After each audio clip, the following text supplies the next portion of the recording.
Well, hello. I am ready to rock and roll. I'm John Zidar, and the lady behind the screen today, that's still Taylor. She's It's not me. she's not coming out to play, but she's going to play nonetheless. She's going to I'm do our here. charting for us. She's here. Well, we have got a lot of people here. We got a show that's already packed, folks.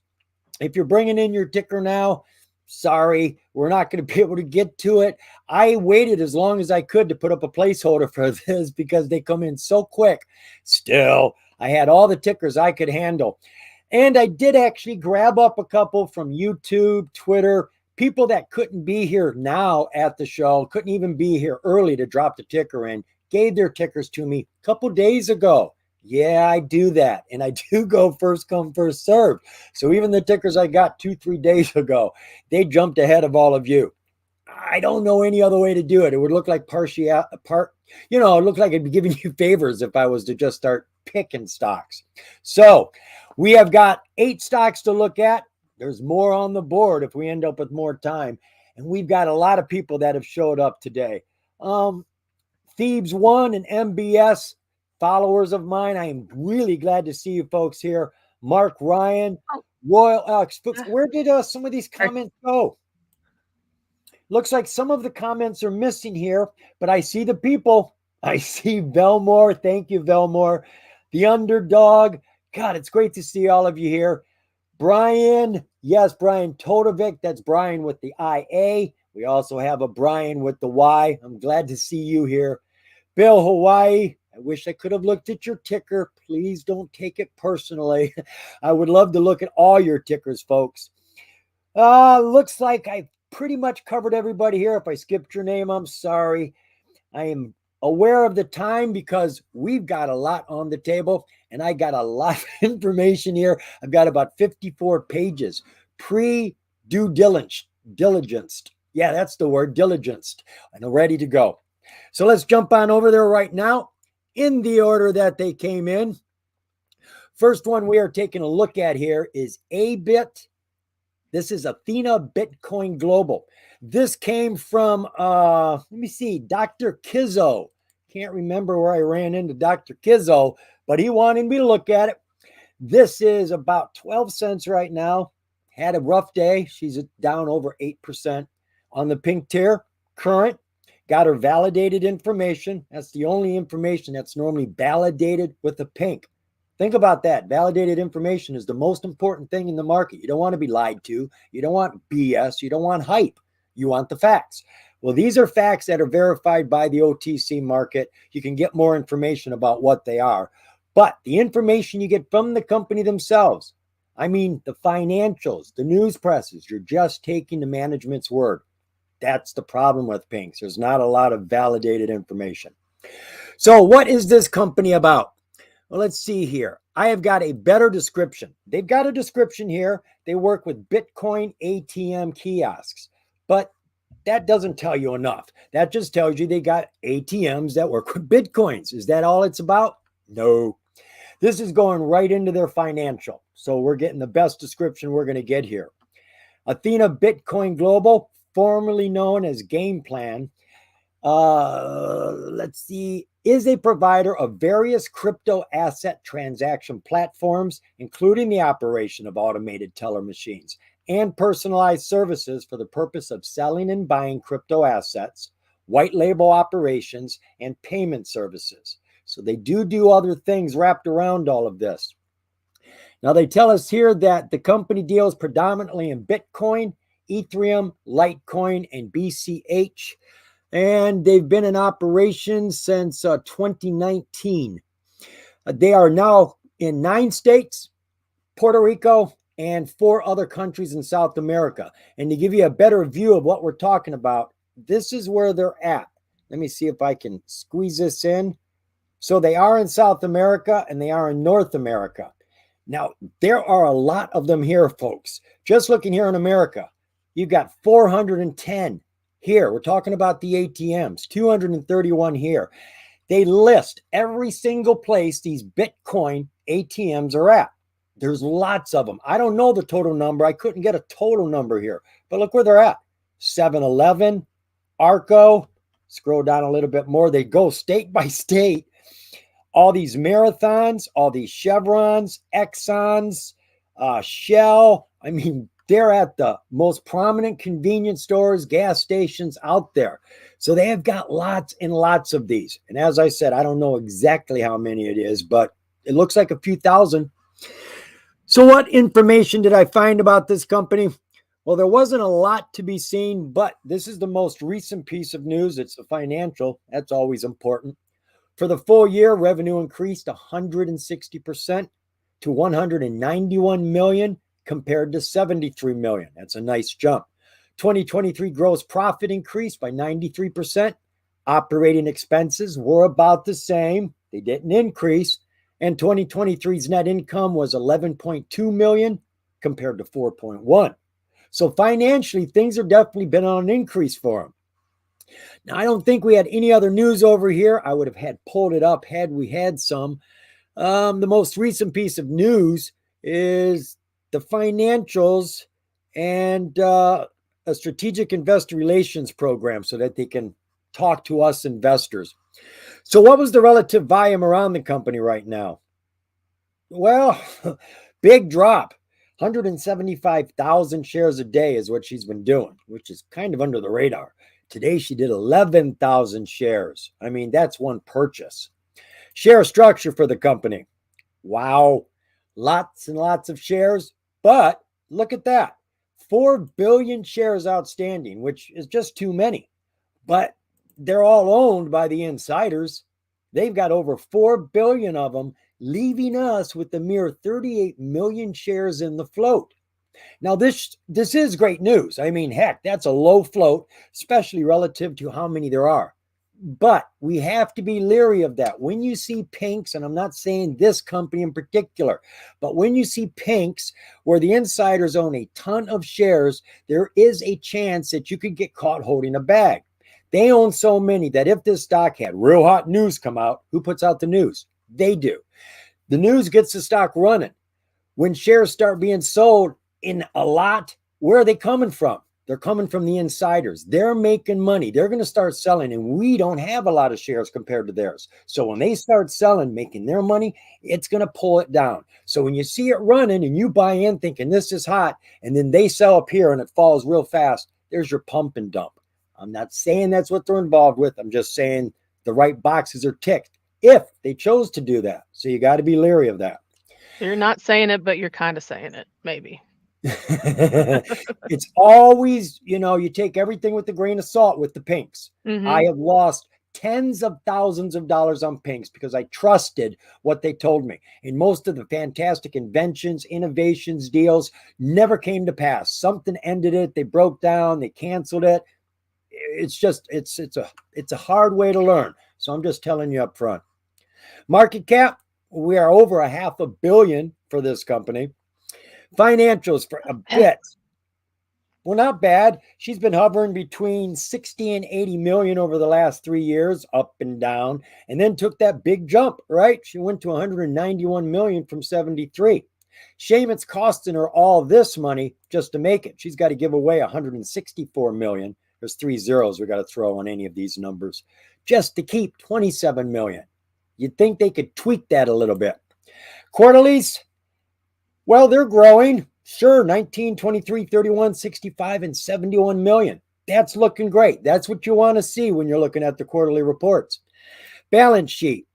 It got some money in the bank, about 17.7 million. Bring those zeros over here too.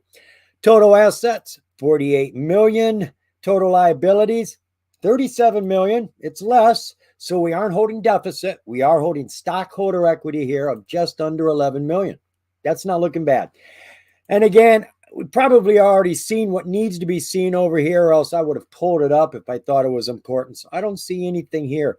So what you've got is now I thought about this. You can buy and sell those cryptos through these ATMs, not just sell. You can sell your Litecoin and get cash and go pay for your groceries. You can do that. But of course, you're not going to be able to sell an entire Bitcoin at this ATM and get $70,000 out.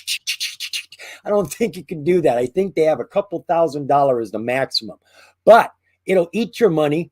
If you want to buy one, it'll take all your money and you can digitally buy a Bitcoin through the machine. That's what it says.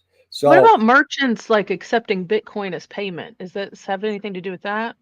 no, this is so it's like having an ATM at a store that doesn't accept credit cards, but you can take your Okay. credit card to that ATM there and they'll give you money and you can Gotcha. pay us. Okay. So you can go sell your Litecoin to buy your whatever it is you want to buy at this store. Mm-hmm. And they got thousands of them out there. So they Okay. are doing good business, not just here in America, but in Puerto Rico and South America as well. So let's take a look at the chart now for ticker Okay. ABIT. Okay, so I marked off a couple of things here that was notable. About between 5 and 7 cents, give or take. We had a lot of consolidation here, like from July until November. And then we bounce back up here. And then you can see the 200 here. This is the daily chart, by the way. The 200 kind of acted as support. Then we ran all the way to 40, almost 44 cents here. It didn't close that day up there. It just, this might have been after hours or pre-market hours. We don't know. But then we sharply fell, used this as support, this 200 again. Yeah. And then after falling there, we kind of bounced right around that support that I had here, like where that consolidation area was. Yep. And now we're back up still over the 200 on the daily chart, and we're right in between those two areas. Like here, I marked this off as resistance. You can see we kind of landed around here, and that's at about 19 to 20 cents. So now we're like right in the middle, which is right where the 200 is. So I mean, we could go either way at this Yeah. point. So Well, we she's can. doing what you expect. The Mhm. 200 was falling. She had a rip. You don't expect the first rip to be the one to continue. So she Right. falls back down to earth. Earth is the 200. You bounce on it a couple times and then you get your bearings and you take off. So she's Yeah. doing exactly that. She's in that. Let's watch and see what's going to happen Right. more. So this is the 4-hour and this is the 50. So it's pretty close to what the 200 was on the daily Mhm. chart. So that's another good support. We had it here too, and this is the 4-hour. So this was pre-market hours. We did come like right to it, and then continued on. Now we're kind What of I coming like back there down. is the Huh? fact that the sell-off, the volume was really, really low on the sell-off Mm-hmm. compared to the volume in that buying zone. Right. So it's not like people were dumping. They were just selling some. So that's good to see that it wasn't a Mm-hmm. huge sell-off. It was just some people were selling and they brought it down. Right. So we're kind of in the middle of that area. I mean, it could go either way. I think over here would be a good buying opportunity personally, around this 7, 8 cents area. But if it falls back down here, I would expect more consolidation, or we can touch this, maybe retest this, and maybe get above that like we were up here, or way back here rather. But I that was back suspect in it's I suspect January. it's going to come down to the area that you've It got could. grayed out. Mhm. Yeah. Mhm. Yeah, I see your technicals down at the bottom, and they've got to be somewhat close. And Yeah, I can see a lot of down pressure there. A lot of there strong is. SMAs are on top of the price. So I would be looking for a buy-in down in that gray area, whatever that price is. This is between like 5 and 7, but we did touch this area a few times. You can see it kind of reached it and then bounced right back up I several mean, she's times. at a Pretty point close. now where she could bounce, but Could. it doesn't This is the look like it. Yeah. So, I mean, there was a lot of buying right here. This was back in March, and now, What's we the reached 5 minute look like on that? the what, 5 minute? Yeah, Okay. for day traders, that's what we've got primarily here. This is what we got. Oh, yeah, that's a serious coming down under now. Yeah, it doesn't look nearly as good. No, no, That's this what we looks like got right she's now. probably going to dip. Yeah, so I would think, sometime in the middle of next week, this thing would have already come down and hit its low and start to come back up. So I'd be watching for the low on this, but I don't think she's done falling. If you're interested in it, just be patient. See what she's going to do. Right now, she doesn't look like she has anything in mind but falling. Yeah, that's All right, about it let's for move on that. to that next one. All righto, I remember. All right, folks, this is PAOG PAO Group. Now, I've got to let you in on something here because I just discovered this a little while ago. This company deals with this right there. I can't say that word. YouTube has a bot that does subtitles. I don't even have to tell it to. It knows every word I speak. And I just noticed last week going through my live videos, whenever I mention that word, they take away all my revenues. I get no money on any stock that says that word or talks about it. So we are still going to talk about these companies, and I have chosen an alternative word. We're going to call it twig. So when you hear me say twig, I'm just trying to protect the little I'm getting. It ain't much, but I don't want to lose it. So this is a twig company, but not in the way that you would think. They tell us that the company is dedicated to mitigating the opiate epidemic by providing appropriate medical twig alternatives. Our plan involves the implementation of an all-new initiative through the planned acquisition of currently operating businesses within this sector. So I needed more information. First place I go is over to their website. Well, they tell us here they're advancing the future of biopharmaceutical technology derived from twigs, proprietary cultivars, and multiple treatment for trials that are going on with their patented twig extraction method. So it sounds like they got a lot going on here. So you start looking for that information. Well, this Respex, this sounds like a product. So they got a little button up here for Respex. I click that and it says, we got nothing for you. So there was nothing there. Well, that's a little disturbing. That should be your product. You come over to this one and you can't get any information either. So I'm stuck without any information here because they really don't have anything. They're talking about things they're doing, but they're not showing us that they're doing anything. Not that I could see from this vantage point. So when you can't find anything around, just go to the financial. There's more in there than just the financials. They have all their deals they've done from the day they came on the market till now. And that's what I did. Now, what I did is just my cheat sheet as I just scroll right to the bottom of the financial and I go to subsequent events. Not everybody has something to talk about, but if they do, this is something beyond the financials that they couldn't get into the financials. I find juicy tidbits. What we got here.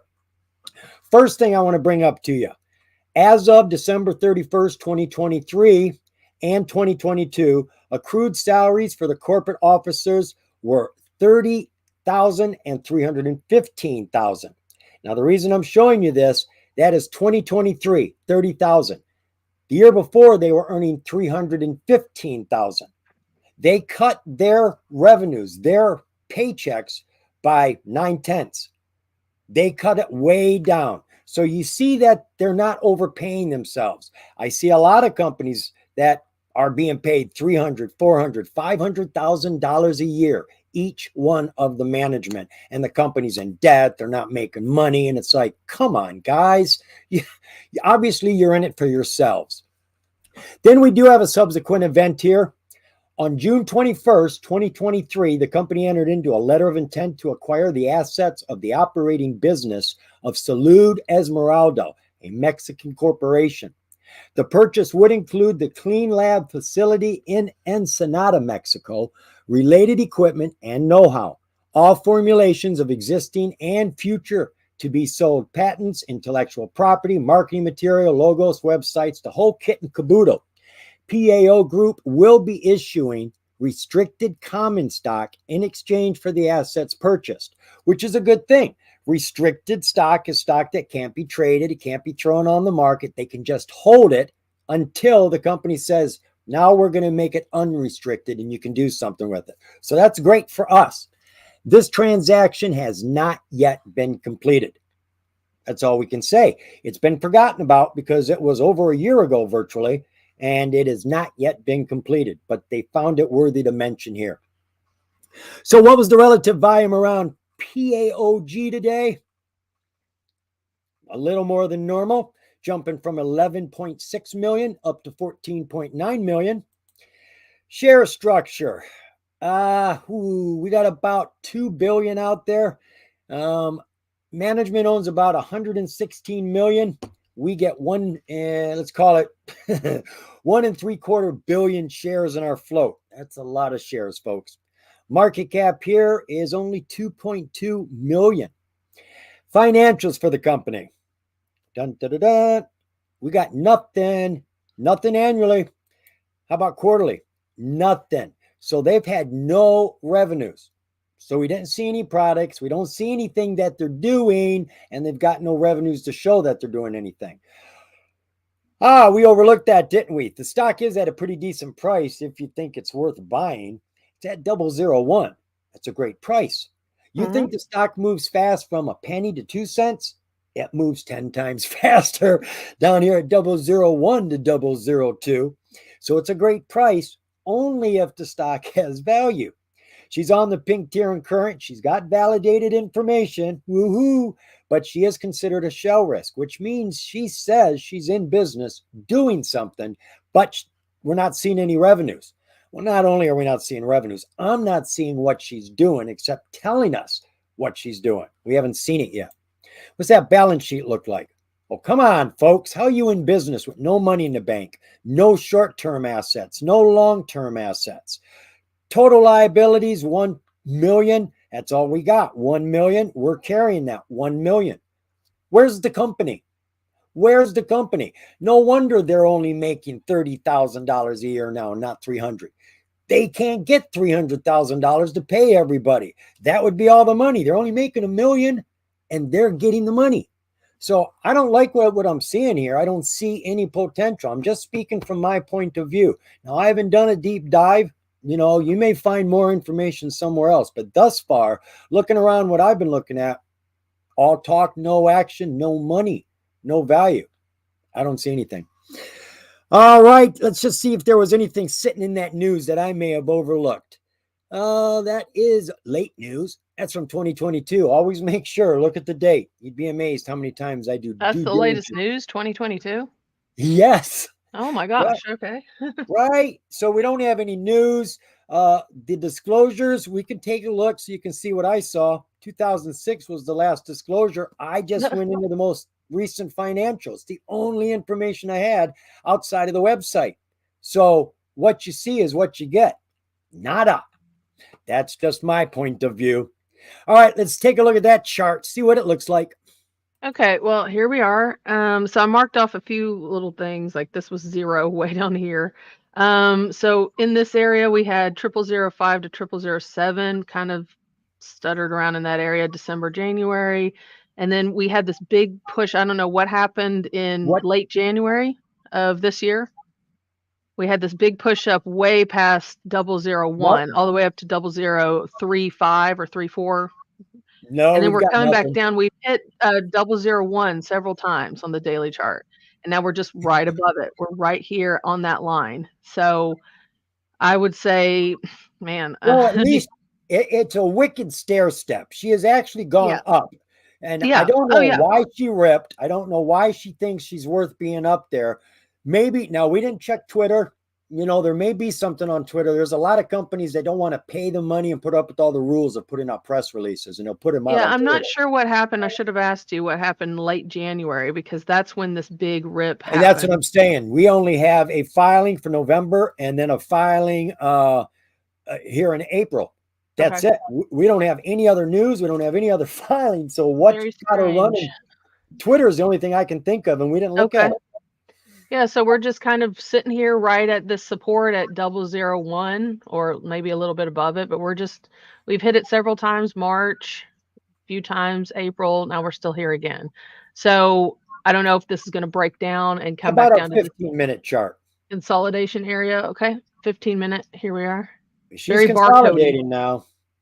Yeah, very barcodey on this chart. Yeah, she's starting to dip and fall, dip and fall. Yeah. I'm not liking this, but then I don't like anything about this company. Even if this chart was hot, I would still be leery because there just isn't anything juicy.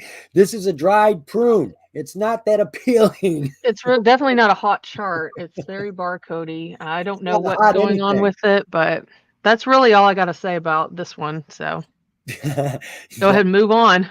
We got a lot of tickers. Yeah, we do. So we're jumping into the next one that has had a lot of heat, one that has been taken off for a while here because they've got good technology. They got a lot of great contracts. And I just learned about this. I've been calling it curl. That's not curl. Does that look like it should be pronounced curl? No. I've been calling it KULR. Yes. Okay. Somebody on Twitter said, hey, knucklehead, how about KULR? It's like, Yeah, that does make more sense, I doesn't thought it? that's what we had been calling it because we've seen it before. I've been calling it curl. Silly Oh, me. So we're looking at KULR. It KULR. says KULR Technology Group. KULR Technology finished today at 80 cents, closer to 81. He's up almost 0.5%, which is better than falling.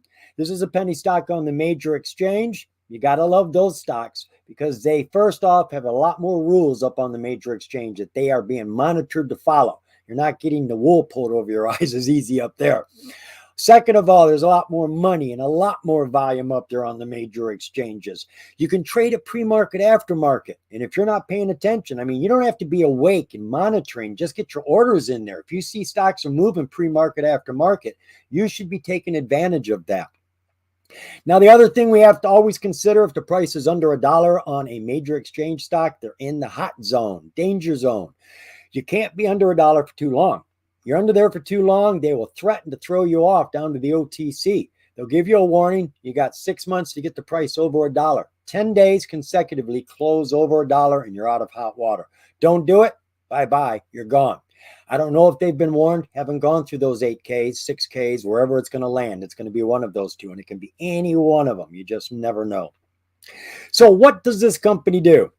Well, KULR Technology Group develops, manufactures, and licenses next-generation carbon fiber thermal management technologies for lithium batteries and electronic systems. And the best way to understand this is just take a quick look at their products. This is a list of them. They got a monitoring device, a brain that's monitoring your battery. It's working in the cloud, so it's monitoring all these batteries and comparing your batteries with other batteries. So when you're in a community of batteries all being taken care of. Safe cases. This is so you can mail lithium batteries. We're not talking car batteries. We're talking about the other batteries that go in your laptops, your phones, your vapes, all of those batteries. None of them were ever legal to mail. Now you can mail them safely. I know the UPS is taking these. You just put the batteries inside this, and if it explodes, this container can actually take the explosion and keep the heat all inside, which is why it's been approved by the government. They've also got these thermal capacitors. These are heat sinks. These are being used on a lot of different things. They grab up the heat and then disperse the heat in their special technology. And it's not just for batteries. They're also using them for computers. The more computers you get together, the more heat they generate. And heat will destroy a computer. So you've got to take care of it. They're using them on missiles. They're using them in a lot of electronics where heat is generated. This little doodad here is what goes between the heat sink and whatever they're trying to get the heat off of. You can't put them together. You got to have something separating them, and that's the technology that they're using. They got a wrap that goes around all the cells that make up a lithium battery. There's lots of different cells. That's how you make bigger and bigger batteries. And if one of those cells goes pop and explodes like a volcano, this wrap, which looks like duct tape, is supposed to absorb that heat and pull it away, preventing a chain reaction so you don't get all the cells popping, so looking like it's 4th of July. And then you've got these cathodes here. Bzz, bzz, you know, the electricity comes off of them, except these things provide that sort of power for a lot of different things. X-rays, microwaves, lots of different electric stuff. And they've got contracts with the Army. They got contracts with NASA. I mean, come on. They've got a lot of contracts. They're doing good business. And a lot of other companies are starting to recognize their technology as being helpful. Let's see. Over to the news. All right. We've gone back here to March of this year, 26. Just to show you some news in March. Yeah, that's all the news they show me, but this doesn't mean it's all the news there is. Go to different places. I'm only going back to March 25th here, but I'm sure if you go to Yahoo or somebody else, they'll give you a lot more news. March 25th was a big day. Okay, well, March 25th was, well, I can't see. They actually stopped that one. I'm on 26th. Oh, okay.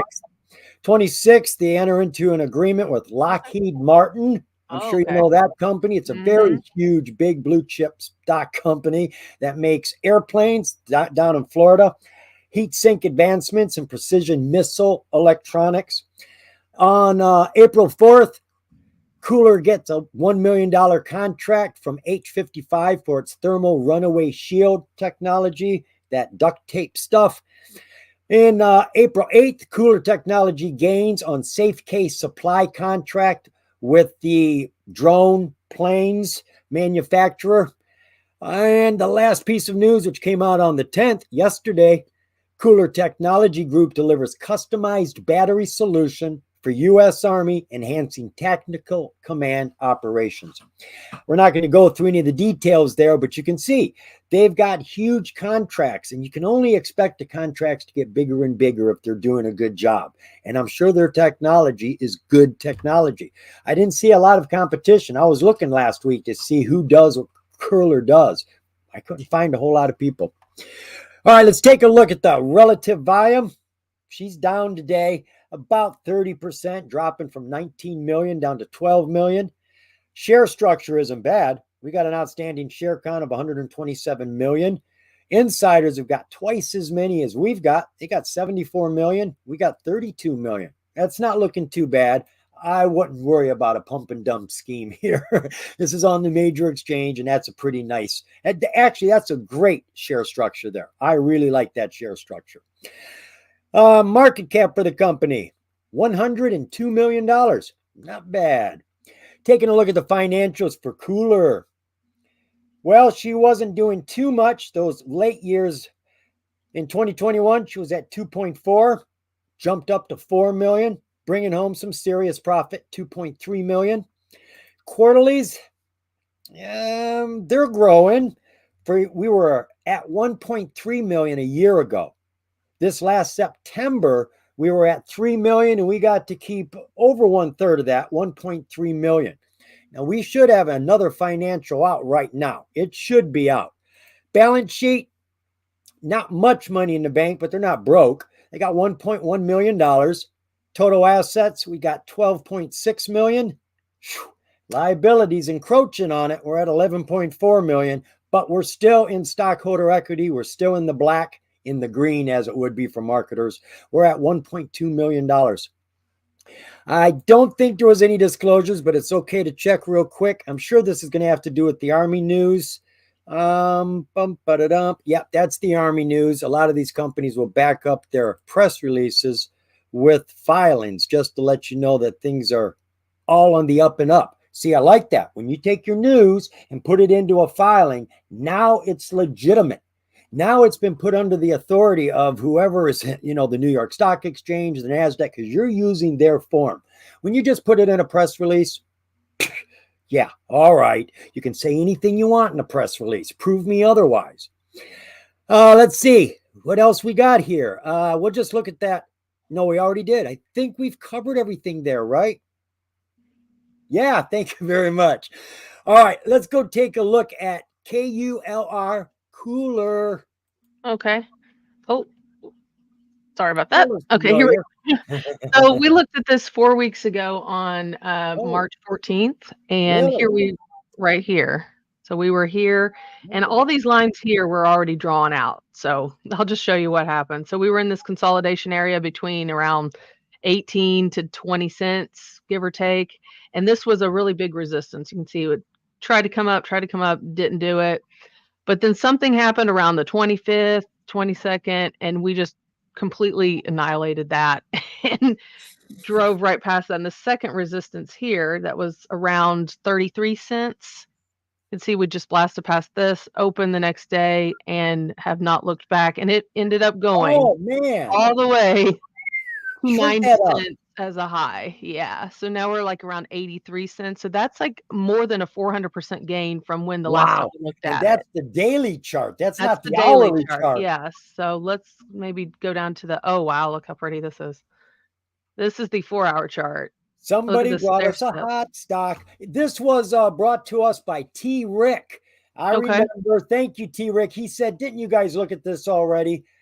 We looked at it on the 14th because I always mark the dates now. I've been doing that for a while, probably since Good time to look at this thing. We looked at it at a perfect time. Yeah, wow. Exactly. Right here is when we last looked at it. Now, see, it came above that, but that's on the daily charts where I marked off the levels. So you can see it came back down and retested this and just did not look back. What's That the is gains between when we looked at it back then, roughly to where about we are now? 400%. We looked at it, it was around 20 cents, give or take, and now it's 80, over 80 cents. And Very I nice. think she's got a lot more to give. This is solid technology that is in demand. Bottom line. Yeah. I mean, you can see these higher highs, higher highs. I mean, this is just really nice. So I don't 1 see hour anything chart. wrong with that chart. I mean, you're going to have dips, but Yeah, it was you dipping know, down, and then I don't think she's going to fall. She's got too much going this is a on very for clear her. run. I mean, yeah, it does dip, but I mean, all of them dip. And something else I noticed, now see when they release their earnings, they will give like an approximate date. It said that they were going to release it tomorrow on the 12th, but they've already released these numbers, which were both a surprise. You know, they've beat their estimate by a little bit. So Oh, that's right. awesome. Yeah, so they have beat their earnings and revenue that they reported. They were supposed to report tomorrow evening, but I guess the numbers got released early. These are all just an estimate anyway. So, Yeah, I'm yeah. going through the filings. You've got information there that I don't have here because Yeah, they this are was the due. latest. Definitely do. Yep. So that looks pretty good. I like this one. Yeah, Hot I stock. do too.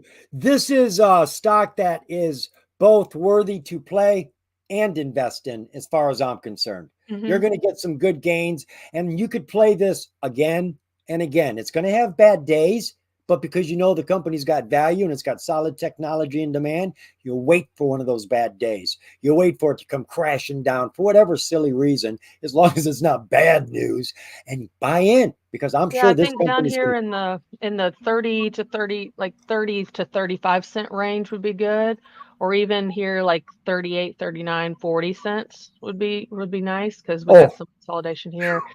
Even down here like 56 cents, you could have like a small buy-in. I mean, there's a lot of nice support like yeah, dips. and This one here, this one it's here. possible, some of these stocks, they grow, grow, grow. If you were waiting for a big dip on Netflix, you may have been waiting a real long time Right. because this looks like she is climbing. She's taken some big dips, but I don't know if she'll ever come down to those levels. This is my opinion. I don't think she come down to those levels Yeah, we'll unless have to draw something some new bad levels happens. here. I like this one here, or 56 cents, 57 cents. I like Right. this one. Yep. So Yeah, that's about it for if that. it did come down to there, I would consider that a buying opportunity. This one, Absolutely. even Absolutely. this area here, this shaded, I'll shade it in. But yep, that's about it for that one. I'm ready to move on. Next stock was actually the first ticker we were given on the show today. This is the first one. All the rest were given to me through the week. This is ticker LXRX-Lexicon Pharmaceuticals. She's on the NASDAQ. She is at $2.03, and she went up about 0.5% today, which looks to be 1 penny. How convenient. So what is this company about? Well, let's see here. I think I've got, where did that go? Well, by golly, I lost it. I got so many buttons here. This happens. Now, I think, hold on. All right. I think we can just go over to a news place here. Dun, dun, dun, dun. Oh, all right. So I have lost my description of this company. How about that? Well, I can come over here and we can start here. This is actually their financial. They make it start off looking like a brochure, but it's their annual report. 2023 was a transformative year for Lexicon as we commercially launched INPEFA, which is the drug Stalaglif-Lozin, within weeks of its approval by the U.S. Food and Drug Administration, while simultaneously continuing the advancement of our innovative research and development. Now, I do have a yellow bar down here of information. Looking for that yellow to pop up there. Bingo. We use INPEFA when referring to our FDA-approved drug, Sotagliflozin. I can see why. We commercially launched INPEFA, a once-daily oral tablet, back in May of 2023 to help reduce the risk of cardiovascular death, hospitalization from heart failure, and urgent heart failure visits in adults with heart failure or type 2 diabetes, CKD, and other cardiovascular risk factors. Now, this is one drug that they've actually got out there now. This is moving, but they have got a lot of other drugs. You come into this most recent financial, and they'll tell you a lot of information about this drug and other drugs in different phase trials. This one is in phase 3. They've got another one down here that is in phase 2, right down here. Lots of different drugs. We don't have time to go through all of them. But INPEFA is the one that they're putting all of their energy and efforts into right now. So what was the relative volume around the company today? Way down, about 1/3 of what she normally does. She's normally doing 4.4 million shares. Today she did 1.7. Share structure, 246 million is the outstanding share count. No clue what the float is. Could be anywhere up to that number. And because she's on the NASDAQ, it could be anywhere down to 1 million, which is the minimum float requirement on the NASDAQ. Market cap, we're about $500 million on this stock too. Financials for this pharmaceutical company. Well, as you can see, they started making money when they got INPEFA out halfway through 2023, as they said. I don't know what was going on back here in 2020. Wow. $23 million, $24 million, and they got to keep 22 million of it. I don't know if they sold a division, sold a license. It was a different company. I have no clue. I see here we weren't making a whole lot of money. And then last year when they got INPEFA out, they kicked it up to 1.2 million, only costing them $85,000. They got to keep most of the money they made. Looking at the quarterlies, they're growing, going from 20,000 to 300,000. Took a dip here in September and then a nice jump here at the end of 2023 to 700,000, getting to keep most of that as well. Lots of money in the bank, $22.5 million. Lots of assets too, 230 million in assets. Total liabilities is 136. So we've got ourselves stockholder equity here of 93 million. That's not bad. Taking a look at her disclosures, just see if there was anything over here. ARS, I think these had to do with shareholder meetings. And yeah, that's for a meeting. And the other one, I do believe, had to do with shares being put on the market, I think. Right. I remember this wouldn't come up unless I used the PDF version. I've been here before. That's the one we just read. All right, so it is that ARS. I said it was the financial. That's not a financial. That's an ARS. There's the financial right there. And I have not been into that financial yet. And since I'm down here, I haven't peeked my head in here. Form 4s are filed whenever the insiders acquire or dispose of the company's stock. They can do it in a lot of different ways, but we're interested when they buy them or sell them. Real quick, you can just dive into these. If you see a P here, it means they bought it. That's a purchase. You see an S, they sold it. Anything else, it's something else. I don't care. I move on. That's not a buy or a purchase. This here is always good news, though. An SC13D, 13G, these are forms for new ownerships. People that buy enough of the shares that they actually get a percentage of the company. This is Invest IP. They have gotten themselves 35 million shares, and they now own 16% of the company. Not to be overlooked. That's a pretty big investment. All right, that's as much as I've gone through here, and I really don't think there was anything else I had, or else I would have had it pulled up for us. Most recent news, they're going to virtual conferences here. They are reporting on some news here at another scientific session, which is good. You want to get the information out there. And then they've got some information here about their studies. Yes, dear. Oh, I thought I'm here. Sorry about that. Ready to ask a question. That's really all I got here. Besides the earnings report, was there anything from like March 11th? 3/11. Look at that. Yes. Do we? I see a lot on the 11th. That's all coming from Seeking Alpha, doggone it. I can't open up Seeking Alpha. They block. Okay. Hold on, just give me a moment. Okay. Yeah. Nope, that's as far as I can go. Lexicon announced oversubscribed $250 million private placement of equity securities. Well, now that's a big deal, folks. Understand the difference between a private placement, a public offering. You know, these are all shares moving, but who's buying them? Who's paying for them? Private placement isn't me and you. That's some big whale. That's some company. That's a big investor. $250 million private placement. So I'm presuming the stock jumped on that day. Can you tell us, show us the chart now? Okay. Let me get situated. Okay, so this is the daily chart, Heikin-Ashi candles. Just marked off a few levels. This was kind of a resistance area at around 129. Another resistance support at like 196, 197, and then I marked this off. This was around 280, 283 or so. This was when they had their earnings report. This was on March 11th in the morning. They had a surprise dip in their revenue, but they still ran. So they must have announced something during that. That was maybe like good forward guidance or something.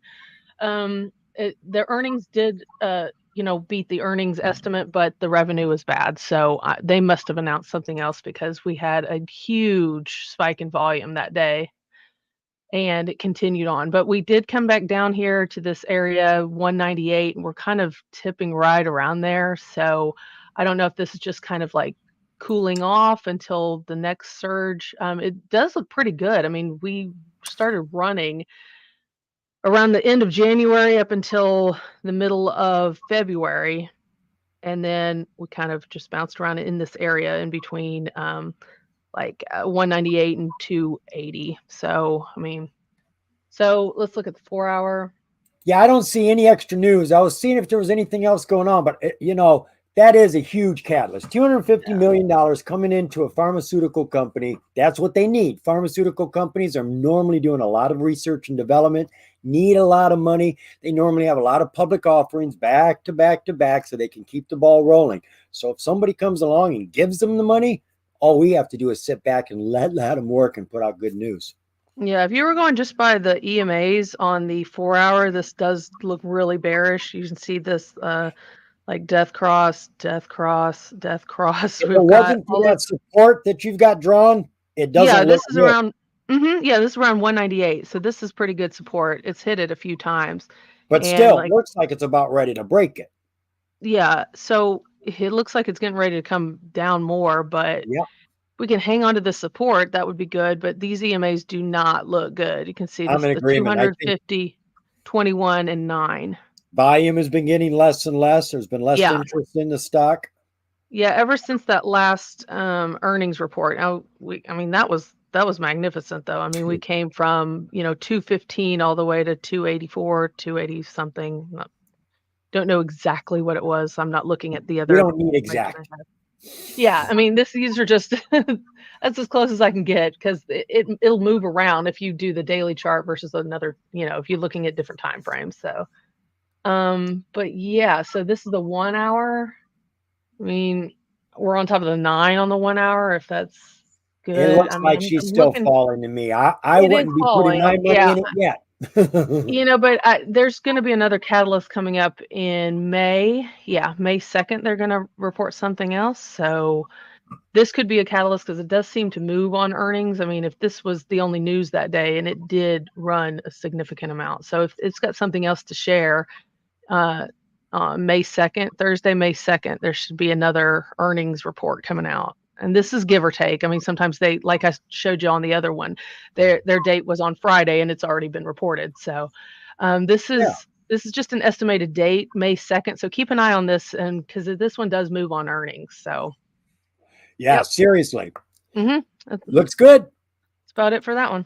We know what to watch for, and that's what we're looking for, windows. You really need to take notes, folks. It's still, I'll remember, man. You know how much stuff I forget because I don't write there's a lot down. to remember, Yeah, so you need to put down these windows, March 2nd, every date, so you can go look at the right appropriate time. You'd be amazed. And look a few days ahead of that, because sometimes it'll report early, and then it runs a couple days after that. So just keep those dates in mind and keep some of these levels in mind. Son of a gun! I did it again. These buttons are so small. I just closed my primary window. So let me go back here. I've got the information though. That's the good thing. No worries. No worries. It is for me. I did a lot of work to bring these things up. Where are we at here? This is RDGL-Vivos.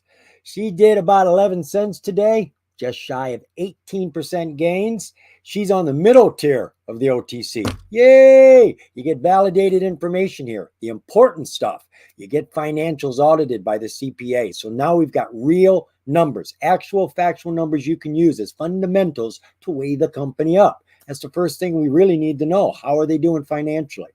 We've also got the verified information here. So they look real good. So what is Vivos about? Well, this is a very interesting company, and I'm excited for them, actually. They have developed an iridium-90 brachytherapy device. What is that about? Well, this is pretty easy to tell you, folks. They've already got this for pets. It's called IsoPet. It's for cancer. It's for tumors. When a person has cancer and goes in for chemotherapy, they radiate that tumor through you.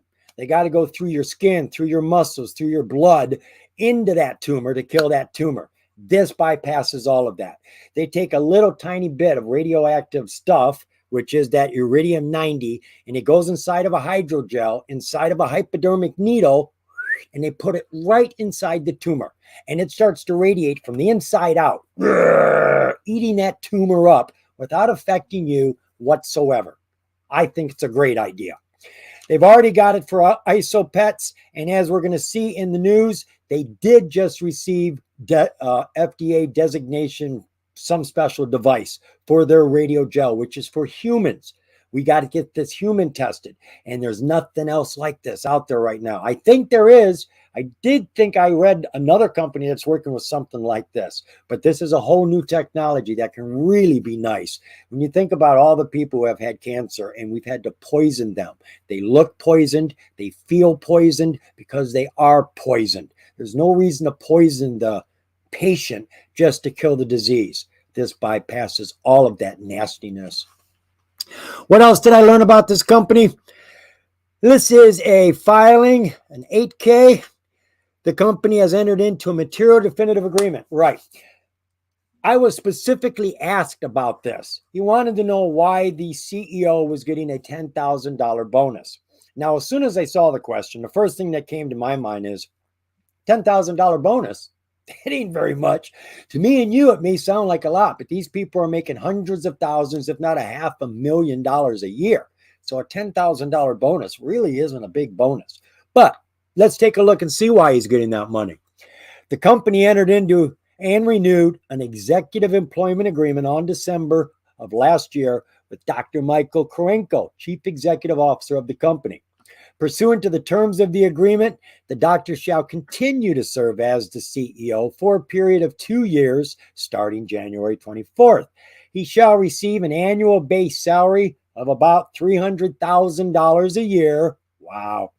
A grant of 20,000 shares of restricted stock, which he's going to get in 4 tranches over 2-year period. So he'll get 5,000 shares of restricted stock. He has to hold it till a certain time. We don't know when that is. And he gets an annual bonus of $10,000 if he meets the conditions of what his job is supposed to do. It's an incentive. That's why he's getting this $10,000 bonus. And to me, it's not a very big bonus. The man's going to get $10,000 for doing a great job. Well, you're already getting $300,000 just for doing your job. So a great job for 10,000 more. I don't know. I think I'll just kick back. I'll let you keep that 10 grand and keep my 300 grand. And of course, let's not forget, he also gets reimbursed for reasonable out-of-pocket expenses. What a deal. And the last piece of information comes from our news over here. I've gone back to the beginning of the year. Vivos files a new patent on alternate particles for precision radiation nuclide therapy. This is what we've been looking at. Vivos announces certification of 3 new IsoPet precision radioglide therapy regional clinics. They've got clinics around the country that are already doing this. Radiogel precision therapy receives FDA breakthrough device designation. And that's what you want.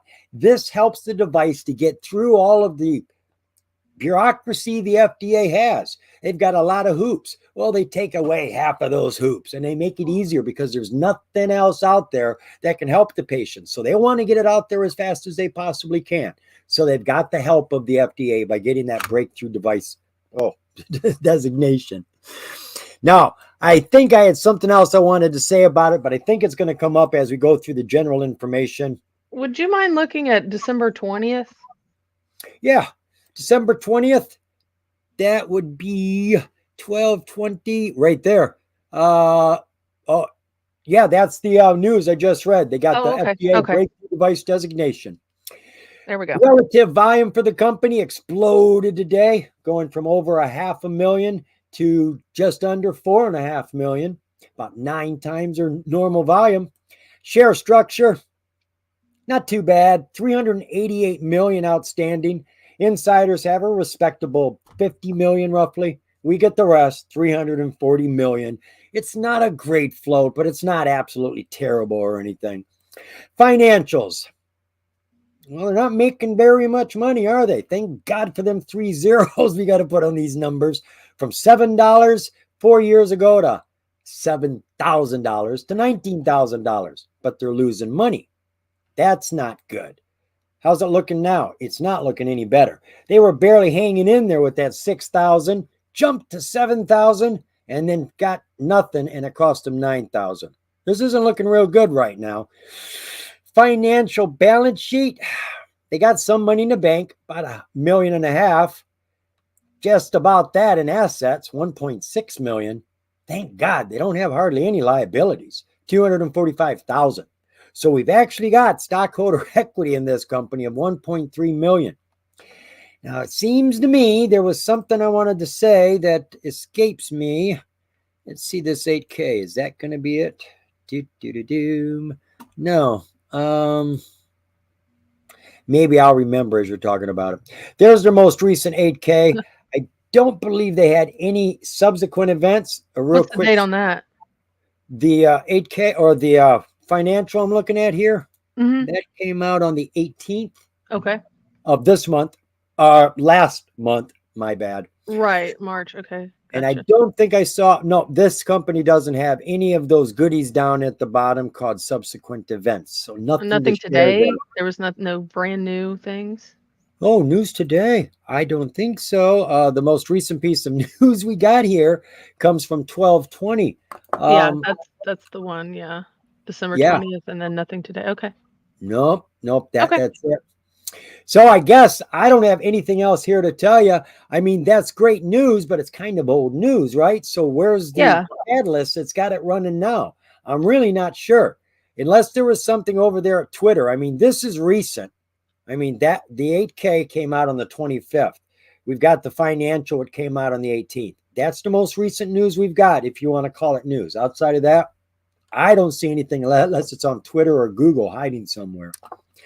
All right, I'm ready for that chart for RDGL. Okay, so this is the daily chart. Oh, hold on a second. All right.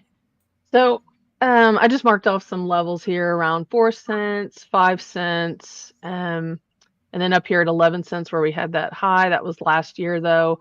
So I'll zoom into where we are now. So this is December through today. This is what I was talking about. We had this huge spike in volume. That was from December 20th. You can see how much the volume changed. I mean, that's pretty significant, as well as today's volume. But you can see from like the very end of March up until today, we've just been on a tear from probably, I mean, if you go back down here, 6 cents all the way up to nearly 12 cents. At the top, or 11 cents, sorry, at the top. So almost 100% move. But this was pretty interesting to me. We went from 5 cents all the way to 8 cents within a day, like one day. I mean, it didn't close there, but we did run there, and we are above that now. That was that big news from about the, that press release. Yeah, the FDA device approval. Yeah, so we just have this support here at around 5 cents, and it has just been running. I mean, this is very typical of stocks like these since I've been looking at them. It'll run, and then it'll come back down and dip, find some kind of support somewhere, and then continue to run. And it may not have any fresh catalyst. It may have just taken time to digest the information from the 8K, the CEO sticking around, and the 10K. And after digesting it, they see value. They believe in the man, something, because I don't see anything to cause it to run. But that right there tells me I need to do more research. She's running Yeah, for some something is reason. going on. Yeah, because Uh-huh. I mean, all of these EMAs are just absolutely perfect. Yeah, I mean, it's they looking are real good. The lined up. volume's picking up. Your technicals are climbing. I Yeah, mean, look it's at this. picture perfect, but she's starting to pull away faster and harder. So I'd be leery of that fast drop, that slam Hmm. dunk that comes back down to the next SMA. If This we're could be lucky. a pump and dump. Yeah, because the next one, we're already like, we're near 11 cents, and the closest SMA or EMA on the 4-hour chart is going to be like less than below 9 cents, like Yeah, eight see, that cents. rubber band's getting stretched far. It's It's gonna pop really back. stretched out. Yeah, because you can see these lined up perfectly, and we are just pulling away by like what, 20% or Yeah, more, so if you're liking this stock, 25%. folks, do not buy right now. That's just my opinion. I can't tell you to do anything, and I wouldn't want to. But that Yeah. looks scary right now. It looks juicy, but it Yeah. needs a pullback. It needs a pullback. Oh, well, it could hit this next level up here that's at nearly 12 cents and then pull back again. But I think this is pretty far. I mean, we're 25% away from what this is here. Yeah. But yeah, that I guess it's just reacting from something that happened within the last Now, couple of days. what's the day traders charts look like? Okay, let's go down to the 15-minute. I like that Yeah, one. that's easy to read. Oh, look at that. That doesn't look bad. Oh, it doesn't. It looks good. Look at That's a this. Higher perfect highs, higher highs, higher highs, higher highs. I stair mean, step, stair step. It goes flat to climb, flat to climb. yeah, this looks like a nice little blue Ah, flag here. now it This looks looks more real. tame. This looks Yeah, more it does. tame. Uh-huh. Yeah, all the Now time it's frames are looking looking. attractive. Looks It like looks it's ready very. to start Mhm. climbing again once it hits one of the strong SMAs. Yeah, this 11 cents is a good. We'll just keep that there. Oh boy, yeah. Some more Yeah, research is I can keep an eye on necessary. this one. Yep. Interesting. Yeah, this is one it's worth looking into more, folks. Hmm. Something's going on here. The charts look good on the short term, look a little precarious on the long term, but we could, as Taylor was showing you, we could get one more pop before she Hmm. drops.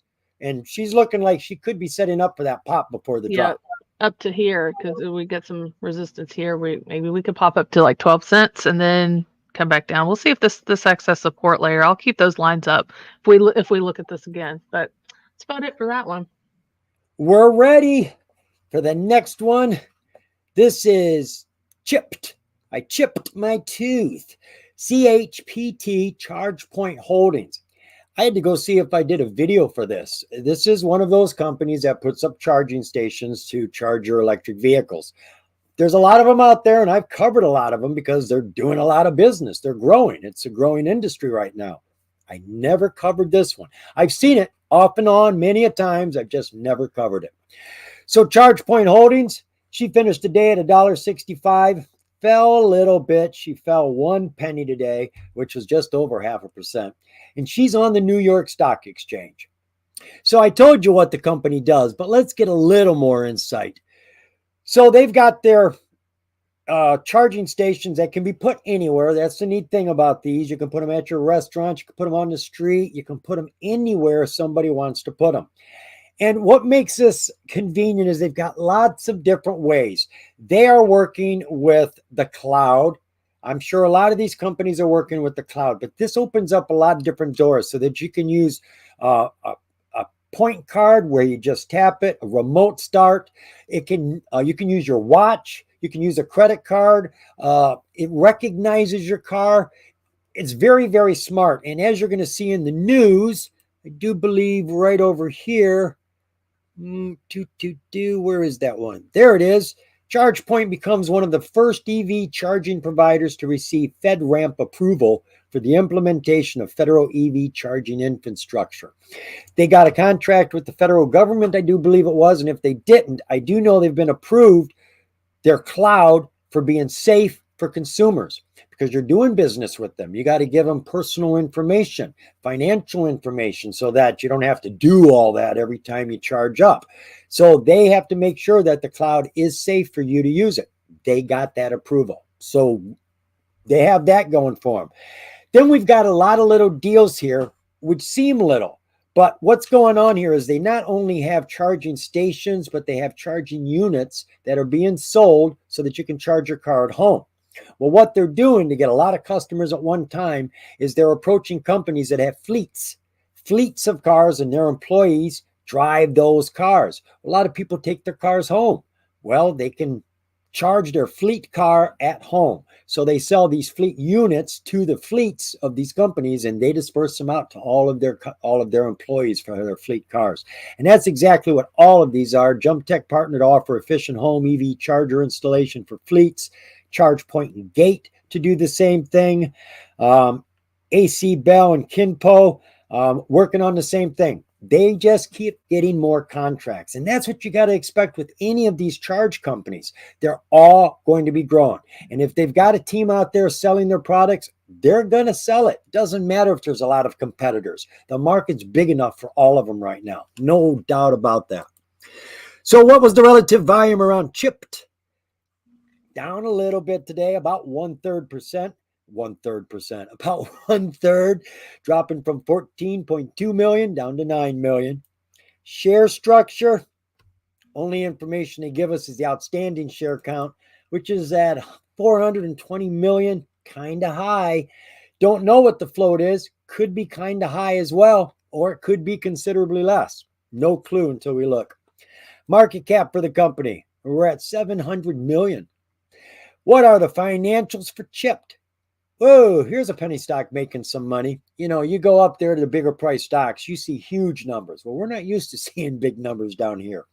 They've been growing considerably over the last 4 years, from 146 million to 241, 468, 506. Outstanding. What's not outstanding is the profit margin. Look here, they made 40,000 less in 2023, and they made more profit, like almost 3 times as much profit when they made more money. I don't know what's going on here, but they're losing money at this rate. That's not very good, but they are still in the profit and they are increasing their revenues. So that's looking good. Looking at their quarterlies, yeah, that's not looking good. Now we're going the wrong direction. A year ago, we were at 152 million a quarter. Wow. And they fell all the way down here to their last quarter in January of 2024, down to 115 million. And now we're, look at that. October, they were $24 million in deficit. Now we're 100% flipped the other way. I would have to dig in to find out what's going on here. That's a little disturbing. Balance sheet for the company. Whew, they got some good cash in the bank. $357 million. Got some good assets too. $1.1 billion. Liabilities aren't that bad. We got $750 million, which means this company's given us $327 million in stockholder equity. Equity. Lots of money here. All right. I don't think there was anything we needed. Would you mind looking at November 16th or 17th? November? Yeah. I mean, I'll show you on the chart too, but I'm just curious of what happened there because there was not an earnings report that day. Wow. We got a whole heck of a lot going on here. Is it too much? Yeah, they've been pouring out the filings. Okay. Well, we can just look at it then. I was just curious if it's too hard to find. I'll get to it. You just got to give me time, you know. Oh, okay. I may take 3 minutes, and as you're talking, I will have found it. So Gotcha. Don't think I'm done. I just got other things on my plate here. S8. I think this was to do with shares. A restated certificate of incorporation of registration. 10K. There's your most recent financial. That's where you're going to get most of your information. Lots of Form 4s here. Those could be good news, but when I jumped into them, most of them were sales, but not because of any bad reason. We can see right there, this is a sale. This was done up here in the top corner as who and who they are. That's the chief accounting officer. All the management sold because of taxes. They had to do this for tax obligations. So it's not because they wanted to, so don't worry about that. We got a lot more forms here. You may want to go through them and look at them. I have not. And the news, you said November. Yeah, November 16th. I wouldn't count on the news going back that far, but I was just curious if something. I didn't get any news over here whatsoever. As a matter of fact, I think that's why I was over here. So I did not find how many charging stations that there were. That was the first thing I'm always looking for. How many do you have?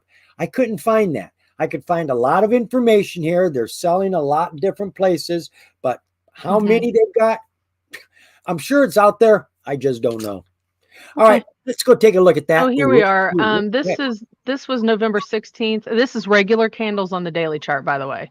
And Okay. so I marked off, I wanted to go back because I want to do the 52-week low and high. 52-week low was $1.56, and the 52-week high was, if you can believe it, sorry about that, $10.10. Okay, that was back in June. So we've gone from $10.10 in June all the way down to $1.56. That's quite a drop. But Can you this go big back drop, just a little bit further past that $10? See what the price was just before that?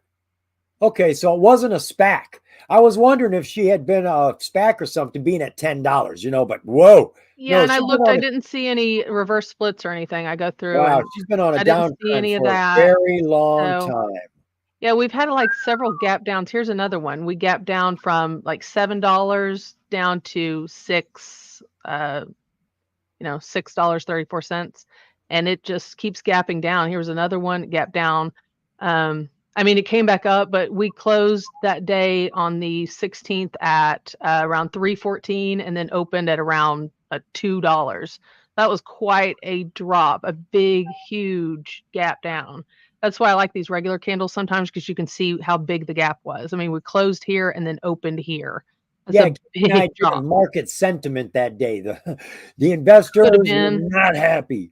And that is a huge red bar too. Yeah. So yeah, we've just been kind of see, I marked this off because it kind of, Yeah, this chart, I saw all the way back. This thing looks like it's been falling since it's virtually been here. it has been falling a lot. Yeah. And it just isn't turning around. And sooner or later, these charging companies will be turning around. But they got to start making money. We do have stockholder equity. There is actually value in the company, even though she's not making revenues that are consistent or juicy. She's got money for us. So that's the only good thing I can say for this company. Yeah, here's the 4-hour on the most recent thing. You can see this looks like a triple top right here. Not too great. No, that looks horrible. Yeah, it does. I it would does. fly by that chart and say, I'll be back in a week. See if you're doing anything It is different. not looking good. I mean, we're only 10 cents away from the 52-week low. Which that may be the point to watch at it. 52-week low bubbles. People who shop low bubbles will come do an evaluation of the company and go through their fundamentals. You've got those prospectors out there. And if they see value in the company, when she hits that low bubble, she'll take a bounce. Not a huge one, but you'll see a nice bounce and she'll start to grow. That's your telltale sign this company's undervalued. Somebody's buying it up at the sale. It's at a 52-week low. So that may be the time to look at this when she hits it, which I think she's probably going to do. Yeah, 1 hour is, ooh, look at this bear flag here. That is, ooh, ugly. She's stepping down, steps to hell. Yeah, I don't see any signs of a reversal here. I think, that doesn't mean that it can't. I'm just saying. Right, anything is possible. We're just looking at what possible. seems obvious. I don't love this chart. No, I don't like it at all. Yeah. I got no love for it. Oh, that's all I got to say. There's really not much else to say about that one, really. What show was that? That's all I got to say about that. That was from Forrest Gump. Yes. I think of that every time I say it. Somebody. That's all I got to say about that. Forrest Gump, and that's all I got to say about that. Oh, we'll just move all on. Right. We are looking at Velmore's. I remember this is Velmore's because Velmore first initially requested IDVV. And I didn't realize she said, forget that one. Do AHRO. So I did them both. And then when me and Taylor met up, she says, no, you got to fix that because we only take one from each person most of the time. So I do have that one way over there if we had extra time, which we never have extra time. So we've got AHRO up here, which I have never heard of before. This is Authentic Holdings. Finished today at 0011. Beautiful buy price if the stock has value, has a catalyst. She was up 10% today on the pink tier, risky tier. She's current though, and she's got one of those validated pieces of information, a transfer agent verified. So what is this company about? Well, I got a little confused here. I'm not real sure, and I don't think it matters at this point. We got the name up here, Authentic Holdings, and we got Global Fiber Technology symbol change to GFTX. Now, maybe this was the past, maybe it's the future. These aren't exactly separate companies because they're talking about Ecotech involved with this company here. I've seen that mentioned in the news, the two of them together. So I don't know how separate they are. However, I've got a real good description because this one talks about them working with specialized fibers in the textile and apparel, which is true. They are doing that, and I'm talking about Authentic Holdings. This is over here at Bing. I kind of like their description. Authentic Holdings is a company that operates in fanware and memorabilia industries. The company creates and distributes vinyl records. We're talking about LPs. I don't know if most of you know what those are. You play them for music. To retail department stores as well as online, and operates an NFT platform. It also provides branded fabrics, apparels, and uniforms to the corporate, hotel, hospitality, and military markets. The company also develops application software for textile and apparel technology. Now, just to give you a quick idea, this is their website. Authentic Heroes is one of their subsidiaries. This is one of their divisions. This is an apparel company that makes personalized, specialized apparel for hotels, factories, events, celebrities, athletes, influencers. They do it for whomever. One of their other ones is the records. Now, this is funny because I had heard of them, I think about 2 years ago. They have got over 10,000 songs between 1940 and 1980 that they own. And they put out these collections of songs. And I remember the one that came out Christmas in July. He came out with an album, Christmas in July. It was like it was a big album. I don't know how many albums it was, 6 or something. But it came out, and I remember it was a big deal. Well, they made one for Mother's Day. They made one for Black History Month. And that's what they do. That's one of their divisions. Another one of them is Maybach's Global Entertainment. This is retroactive, people. God, does this bring back memories? This is TV by airwaves. You got to put up an antenna if you want to see this, folks. Most of us have taken our antennas down, but this is the way it always was. And the way it works is you get to watch TV for free because you have to watch commercials. And that's why streaming got invented. We got sick and tired of commercials. Well, now half these streaming places are still making you watch commercials, even though you're still paying for it. So people want free. Things are getting expensive. We're looking for ways to cut our budget. We want free. But as you're going to see in the news, they are also expanding into the streaming industry as well. They're not going to neglect that. And the last one is the NFT Mint Farm. The NFT Mint Farm is exactly that. They mint NFTs. They say they can mint up to 80 million. I bet they can do more than that. It's a digital product. There's no limit to how many you can make. But they say that they have 2 types of mintings. You have the collectible one that is for celebrities or events. So you get a piece of the pie, if you will. And that's what an NFT is. You're buying the rights. You're not just buying a collectible. You're buying the rights to that. So you can sell it, you can rent it, you can lease it, whatever creative idea you can come up with, that's your property. One of a kind, yours to do with what you will. Well, they also have NFT projects. These are investing into projects, maybe a music industry, a person, it could be anything. You buy the NFT, it helps promote and support that industry. They've got that as well. Looking at the news for the company. This is the most recent news. It's all the news we've got here. March 20th, they hired on Sony's music senior vice president of their merchandise for Authentic Heroes team. Maybach's Global Entertainment opens 23 more stations in important major cities. I don't know what cities they are. Maybe they've got them listed in there, but free TV is getting very popular again, which means you may want to start a business selling antennas. People don't do that much anymore. All those businesses went out for a long time. Could be a good sign to start up again. Maybach's Global signs agreements with the world's largest digital ad agencies. That's how they make money. If you're on free TV, you make money by selling advertising to the advertisers. They pay the TV company, not us. Just like Facebook. It isn't a new concept. We give you something for free. You put up with our advertisers. That's just the way it goes. And it made Facebook rich. And the last piece of news, Mabex Global partners with Wise DV in launching iDream CTV, a next generation streaming platform. More information there, but as I said, now they've got free TV and streaming TV. Why pick one over the other? People are going to want to be here or there. So what was the relative volume around this company today? Well, she's up, we'll call it roughly 50%, going from just under 12 million to just over 16 million. Share structure for Authentic Heroes Holdings. Why do I keep calling them heroes? Oh, that's their division. Got a lot of shares. Outstanding shares is at 2.1 billion. Insiders only own 41 million of them. So we get 2.1 billion shares in the float.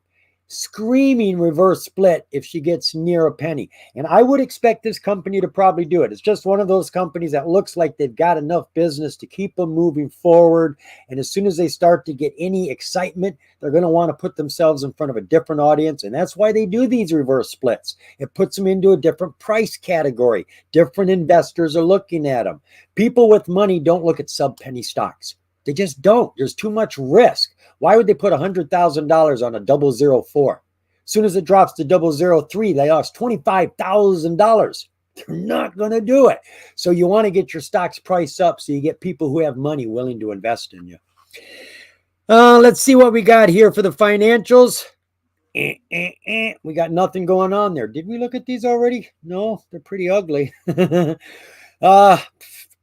Look, it's getting even worse. We've got absolutely nothing going on here. Now, how can that be when you've got divisions putting out vinyl albums, you're making clothes, you've got free TV, streaming TV, you're making NFTs?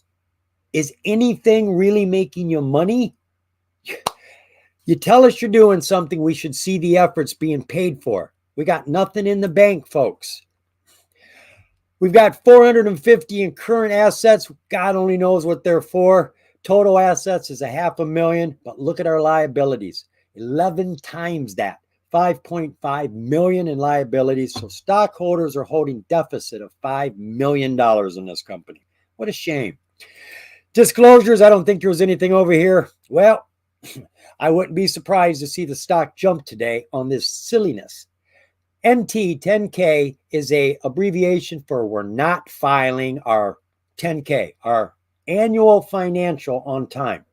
This buys them 15 days for the annual. They got to get it in 15 days. If it was an NT10Q, it buys them 5 days. Well, you would be amazed how many companies I see put out an NT10Q and the stock runs on that news.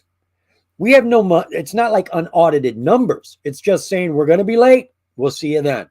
That's it. And the stock runs. Well, what do you think is going to happen when the financials come out, regardless of what they are? There's no room to run now. It's already built into the price, and chances are it's probably going to fall. So I hate seeing a run on a late filing, but that's what we got here. Outside of that, the most recent 8K goes all the way back to February. So I don't think there's anything else here to even consider. Did we look at this news? That's old news. Yeah, we looked at the news. So let's move on to the chart. That should be interesting. Okay, give me just 1 second. Okay, so I just marked off a few little levels because this is back from like September, October. We came all the way back down to 0003. Okay, so this is 0003, 4, 5, 6, and then 8, 10, 12. So, I mean, we are running. I'm not really sure why, unless you said something that I went over my head and I didn't hear it. The 27th, there was a big spike in volume. I'm not sure what happened that day. There could have been something, but we have like, that was from the 27th. There was a big spike in volume that day. This is the daily chart, by the way. Hikanashi candle. 27th, yeah, they announced that they had 23 more TV stations in big cities. Okay, so that was the start of this run because we were hovering around here like 0004, 0005, even 0006, and then after that, 0006 became support. And Came they've back been down. steady putting out a good news press every week. So we've had Okay. one a week, which has been enough to keep this price moving. Yeah, So I if mean, they can put out it's another one here in the next few days, maybe keep it going. it's run 200% since something has come out. So, I mean, that was like the end of March, and we're at like barely in the middle of April, not even in the middle of April. So that's pretty good. So let's dip down to the 4 hour, see what we got there. Yeah, look at this. So all these EMAs are lined up perfectly now. A 4 hour looks really, really nice. Yeah, it's scary when the company has so much deficit and no revenues. That's, I mean, they got good news. That's great, but the value isn't there yet. So you got to be careful of somebody determining where Yeah. the value mark is on that chart. And that's it. She's going to Mhm. crumble from that point. Yeah. I mean, we haven't seen triples or 0012 since August. Okay, so we're like at the tippy top, right where we are now. We have not seen those levels since August of last year. So it's been several months. So It this looks is good though. I mean, she mhm, broke out, she bounced on her 200 with the water ball dip and came up, and she's climbing the way you would anticipate. So mhm. everything is picture perfect right now. Just can't really find the cause and effect. Yeah, But that's what I'm you curious don't about need to too. know the cause. If you're playing the charts, if you're playing the technicals, that's really all you need. The catalyst just gives you a little bit of insight. But good news, the stock can fall. Bad news, the stock can run. So it really doesn't matter. It is all about the chart. And the chart Yeah. looks pretty good right now, actually. It does, yeah, and I'm just wondering, like, what is causing this? I mean, even on the 1 hour, we had just a little dip, and this came under and then right back up. Even on the 1 hour, you can see they're still lined up And perfectly. totally controlled. She bounced off to 50 like she intended. Right here. Yeah. Yeah, it's looking good. Yeah, this looks really nice. So, So what's that look like on the oh, No, you're right. You're right. on the We got I was 5 minute. just looking at the clock. I do need to get into that last Okay, stock. that's the This 5 is the minute, by the last way. one, folks. This is RONN. We were talking about RONN a lot a while ago. This was an electric car company that was coming on the market, but not electric with lithium, electric with hydrogen, which is where I ultimately think we're going to go. Lithium is going to become a problem to keep around. We have to keep mining it, recycling it, cleaning it. It's a very expensive mineral to be using to get all of our electricity. The smartest thing to do right now is probably to buy yourself a hybrid car, because you can get 25 hybrid cars which run on electricity and gas. So you don't have to worry about how far you can get. You've got it both covered. And you can get 25 hybrid cars with the same amount of lithium that goes into one EV car. And it's going to be a while before you can drive as far as you want with an EV car. So hybrids are making the most sense to me. But down the road, hydrogen is the absolute best. You ain't got to rape the earth. You don't have to recycle the hydrogen. It's all being taken care of, and there's never going to be not enough of it. So that's their business. RONN Motors Group is a multinational zero-emission hydrogen fuel cell electric automaker, as well as a sustainable hydrogen stationary company, which is what's going to help them. Today they finished another 001 price, 0016. Whoa, look at that fall. My God, 43% she dropped today. She's on the pink tier. She's current. She's got her value. They say she's in business, but she's not making any money. All right, let's see what I've got here lined up for us. This is their website. I was looking around to see what they do, and then I want to see what's getting done. Well, we got what we're going to do. That's what we got.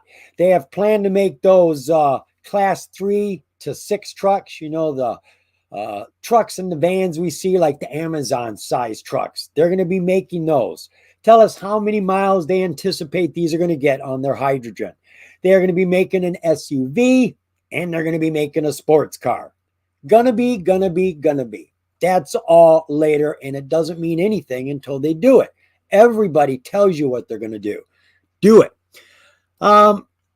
We got lots of news over here. I have gone back to exactly the day the reverse merger happened. That was back in March of 2023, the reverse merger with Lee Pharmaceuticals. RONN took over. RONN begins formal discussions with Nairobi Group for a hydrogen electric delivery truck pilot program in the New Africa Hydrogen Alliance. That's the only piece of news I have seen here about Africa. And that was all the way back in May of last year. So that may have fallen off onto the side. Don't see anything else yet. What we do start seeing is news here about them working in Canada, working with tribal chiefs. They're working in a certain area where the Canadian Indians, I guess you'd call them, native Canadian Indians, are working. And we do have news that came out today about that. RONN Inc. provides an update to its previously announced First Nations Canada Hydrogen Initiative. Now, before we jump into that news, I want to point out here the company canceled 100 million shares at the beginning of the year, not to be overlooked. So let's dive into this piece of news. So this is signs exclusive agreement, Pioneers Credit Market. Well, this is one of the pieces of news, and I shouldn't overlook it. They are getting into the credit market. When you sell products or you do things that cut down on carbon, you get paid for it by buying carbon credits. And you get these from the people that are putting carbon in the air. They have to pay a fine, and that fine is buying your credits for what you're doing to clean the atmosphere. Well, folks, don't overlook that. This is how Tesla got to be so big so fast. He was getting tax credits for his cars, and when he was doing 15 million in debt, he was making 300 million in tax credits. He was doing great. He thought he'd make more money going to China for 2 years because there's more people over there to buy his cars, but he wasn't going to get tax credits over there. Lost his butt. No, that was not a good thing. So he came right back here because tax credits were able to give him money to build his business out ahead of where he was at. So by the time he got there, it was already built, waiting for him to just jump into it and go forward. And that's how he got so big so fast. The company is entering into that with hydrogen. And this is a new, fresh market. It's going to be voluntarily first, which is only a $1.7 to $2 billion market. But if you're in it, you're getting money.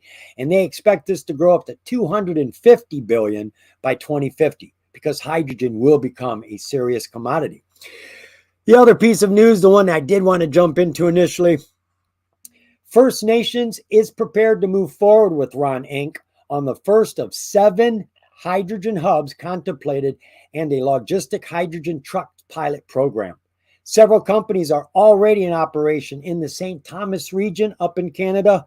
This economic development park includes Magna, Ford, Amazon, and many other automotive-related companies. I was unaware of it. We don't have that down here. So they're moving forward. Finally, we see something getting done here with getting, I am presuming these are hydrogen filling stations where they're going to fill up their own hydrogen trucks. It would be nice to get some more information. There's not a whole lot here. So what was the relative volume around RONN today? Holy cow, we had a nice bump and jump in volume there, didn't we? We got almost 6 times increase, going from roughly 20 million to 120 million. Woo. Share structure. Well, that's not bad. I mean, it's a lot of shares. It's about 500 million shares outstanding, but the insiders have more than half of them, 250 million. We get the rest, 220 million. That's a fair share structure there. Not worried about that at all. Market cap is way down there. For all them shares, all we got is $1.3 million. Financials for RONN? I didn't think she was making any money yet. No, and that's when it'll get exciting. Now, I don't even know if they have any trucks made. If you're going to set up a pilot program in an area, shouldn't you have some trucks? Shouldn't you have a facility to make the trucks? I mean, all that stuff.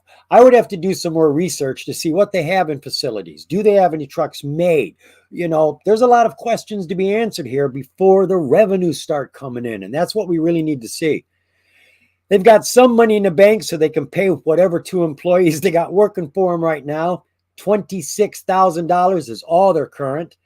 Total assets, though, they've got goodwill here. I don't know where that goodwill came from, but we're up to $16 million, $20 million in total assets.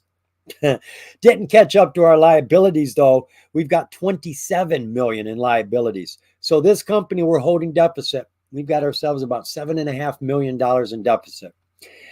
I don't know, but just for quick glance, a 1Z, well, that's 23. I'm not looking at a 1Z. I'm not sure what a 1Z, a 1K, 1U. I know what a 1U is. I don't know what these are, but they're old, so we don't have to look at those. Notification of late filing. We got another one here. This is, well, they're just quarterly reports. I'm going to presume that's for a quarterly report. It could be the annual. This should also buy, it's an annual because it just says there are 15 days for the annual report. So they've just filed a late notice. They've got 15 days from this date. What was that date we were just looking at? 4/2. So they've got to have this out by 4/17. So they got 6 days to have this out. What happens if they don't have it out? Well, they get themselves in hot water. I don't think this will go to Pink Limited yet. That's what Pink Limited's for. When you're late on your financials, you can tell them you're going to be late, and you can be a little bit late, but I'm dead serious. They will throw you down to Pink Limited in a heartbeat, and then you got to work your way out. So they aren't making any money yet. They say they're in business. I haven't jumped into their financials to see if they claim they're actually in business, but that is the only thing I don't like here. Outside of that, we got $7 million that we're holding in deficit. So we need something to take off here. Let's hope that Indian reservation area up in Canada actually has something going. Let's take a look at the chart for RONN. Okay, I'm going to show a couple perspectives. This is the daily chart starting from like August, September. So I just want to point out how far this thing has fallen. And this is just the last few months. This company, by the way, has been around since the 70s. I couldn't believe it. 70s. Whoa. Yes. The ticker God. has been, I had to scroll and scroll and scroll. I found it. Yeah. It has not had a reverse split, or I think it was a reverse split, some kind of split back in 1986. Are you sure? Yes. I Well, can now show remember, now that can't be. I don't know exactly why it would be, but Ron did a reverse merger May of last year. It wasn't even and that there. could have been like an old company, but this ticker has been on since 1973. Here, let me show you this. Wow. You can see it started here. And look down here at the bottom. When Well, there should be a dead zone 1973. because I don't know what it was trading for or what was going on, but here's like a split 2-to-1 in 1986. Yeah, you don't normally see that. You don't normally see a long history for a stock that just came on the market a year ago. Yeah, so and so this is 2009, 2013, 17, 19. So I mean, I don't know what was going on before that. This is just a quick wow. Thing. Let me go and that's back here. Right there, down there at that big bounce and big green bar. Yeah, let me go back. Wow. I just wanted to show you that. So this is the perspective of current times. All right. So you can see it reached a high in January of like 5 cents. Now we're at 0.002. So that's a pretty huge. So let me zoom in here. So now here we are now at a 4-hour chart. The low looks like it was about 0006. And now we're at 0017, and then this current high on April 10th was 0033. So we're kind of in the middle of that. So I'd like to go down to the 1 hour. 3,000% run from that 0006. Yeah, and that was recent. That was this month. Actually, here it's even closer. April 8th. That was this week. So this week.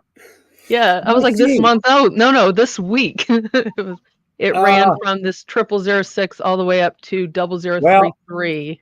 We've only had 2 pieces of news recently. One was in January and one was today. Okay, well. So why she's running. Yeah, there was a big spike of volume on Monday and it just exploded since then, all the way up on Wednesday to 0033 from 0006.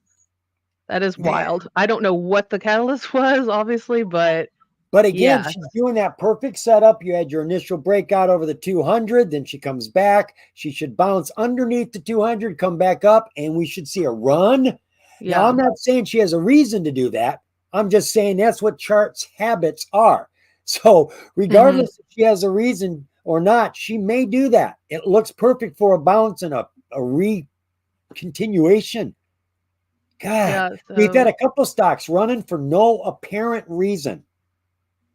Yeah, here's the 15-minute. It found a support. I supported around right where it is now, like this That's what triple I'm or saying. double It found the support. 016. So we don't really want to go below that. But then we had the 200 on the 15-minute chart at 0014. I would hate for this to fall all the way back down to 0006 because look at that run. I mean, that is an enormous run. It's too much. It's too It's much. crazy. I don't know what in the world. And every SMA is on top of her head there. I don't think she has a chance of staying above the 200. I think she's going to be pushed right up underneath it. Oh yeah, That's just my thoughts. You know, that's a wild chart there. She had a serious run. She's lost more than 50% of that run.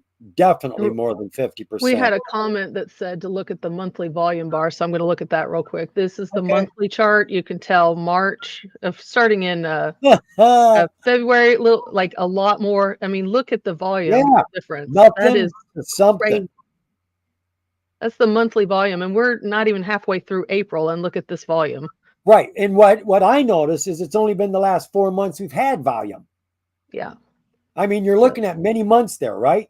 Yeah, this is many months. This is like November, August 2020 back here. Right. So the bottom line here, nobody's paid attention to this until the last 3 months. Right. So correct. now is the time to be paying attention to it. Even though it's red, it looks like she could be at the floor. It could be time to watch it. They are doing something. So change looks like it's around the corner, but I wouldn't put my money down on it yet.